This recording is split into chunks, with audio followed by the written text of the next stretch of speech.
Shalom, shalom à la merveilleuse famille en Jésus-Christ, à tous les bien-aimés qui nous écoutent à travers le monde, qui se préparent au retour du Seigneur. Nous partageons une série d'enseignements, de révélations, de paroles en ce qui concerne le don de prophétie.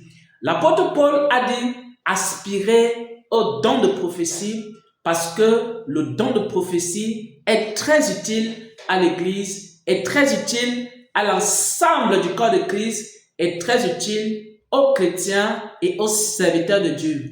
Les vraies prophéties conduisent au ciel.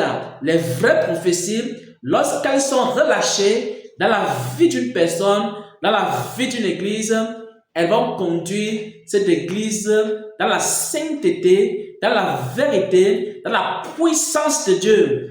Et en ce jour, on va partager un type de prophétie, les prophéties puissantes, les prophéties accompagnées de guérison, les prophéties accompagnées de puissance, les prophéties accompagnées des signes, des prodiges et des miracles.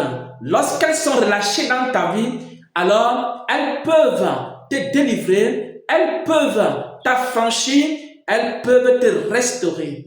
Nous allons prendre ici un exemple biblique, c'est le prophète Ézéchiel. Le prophète Ézéchiel avait des prophéties qui étaient accompagnées d'une grande puissance et parfois quand il prophétisait, il y avait des manifestations de l'Esprit de Dieu, il y avait des délivrances, il y avait aussi certains signes qui se produisaient lorsqu'il prophétisait. On va lire Ézéchiel 11 au verset 13, il est écrit: comme je prophétisais, c'est Ézéchiel qui est en train de parler, comme je prophétisais, Pélatia, fils de Benadja, mourut. Ça, c'est des manifestations, des signes qui s'accomplissent lorsque on relâche des prophéties accompagnées de puissance. Il y a des signes qui s'accomplissent lorsque ces prophéties sont relâchées. Nous allons lire encore un exemple de prophétie du prophète Ézéchiel.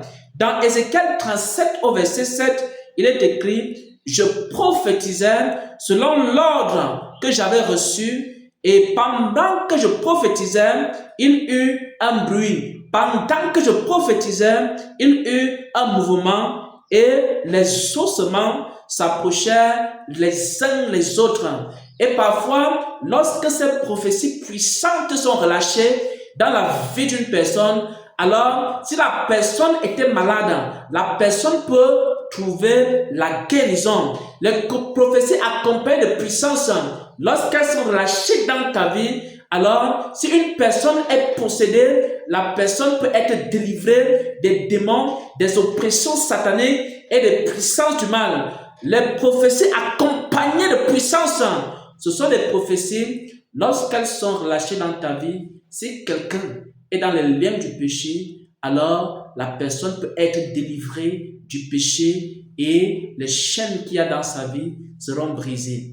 Écoutez attentivement un exemple de prophétie accompagnée de puissance, accompagnée de force. Et soyez bénis en Jésus-Christ.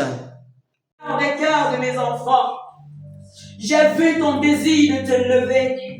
J'ai vu ta volonté de résoudre ce problème que j'ai. J'ai vu ta volonté de t'élever. J'ai vu ton désir de résoudre ce problème que j'ai. Mon fils Nelson, je suis le Dieu qui voit dans les profondeurs des cœurs. Je suis le Dieu qui lit dans les pensées.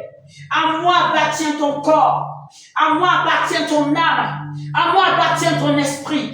Je suis le Dieu qui t'a créé. Je dis, je suis le Dieu qui t'a créé. Le Dieu qui te connaît depuis le sang de ta maman. Je suis le Dieu qui t'a appelé. Assis sur mon trône de gloire, je t'ai appelé. Je t'ai appelé à moi. Ainsi, mon enfant, je te connais. Ainsi, mon enfant, je te connais. Je connais les profondeurs de ton cœur. Je lis tes pensées les plus profondes. Assis là où tu étais, j'ai vu ta volonté. J'ai vu ta décision à faire ce que j'attends de moi. Voilà pourquoi j'ajoute à ce cœur de compassion des mains de feu.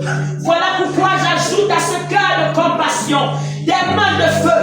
Cette compassion que tu auras pour mes brebis, tu prieras pour les malades et ils guériront. C'est ce que je t'ai donné. Moi, l'Éternel des armées, moi, le Dieu qui a appelé à mon service, mon serviteur Nelson.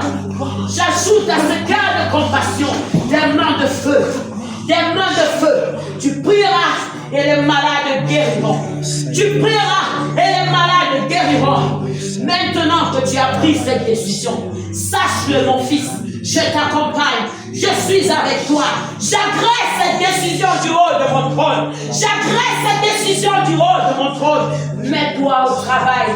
Mets-toi au travail. J'ai tout disposé. Écoute beaucoup ma servante Yvette, qui est ton épouse bien-aimée. Écoute beaucoup ma servante Yvette, qui est ton épouse bien-aimée. La femme sage bâtit sa maison. La femme sage bâtit sa maison. Je l'ai remplie de cette sagesse pour bâtir votre foyer. Je l'ai remplie de cette sagesse pour t'accompagner dans cette œuvre que tu as décidé aujourd'hui de commencer avec moi. Pour cette œuvre que tu as décidé de commencer aujourd'hui avec moi. Nous allons cheminer ensemble. Nous allons cheminer ensemble parce que je suis le Dieu qui appelle. Je suis le Dieu qui forme. Je suis le Dieu qui établit et le Dieu qui envoie. J'ajoute à cette compassion du feu, le feu dans tes mains, le feu de la guérison, le feu de la guérison, le feu de la guérison. Mon serviteur, je te remplis. Mon serviteur, je te remplis. Je suis le Dieu qui t'a appelé. Je t'ai appelé. Je t'ai appelé. Et j'agresse cette décision. J'agresse ton cœur disposé. J'agresse ton cœur disposé.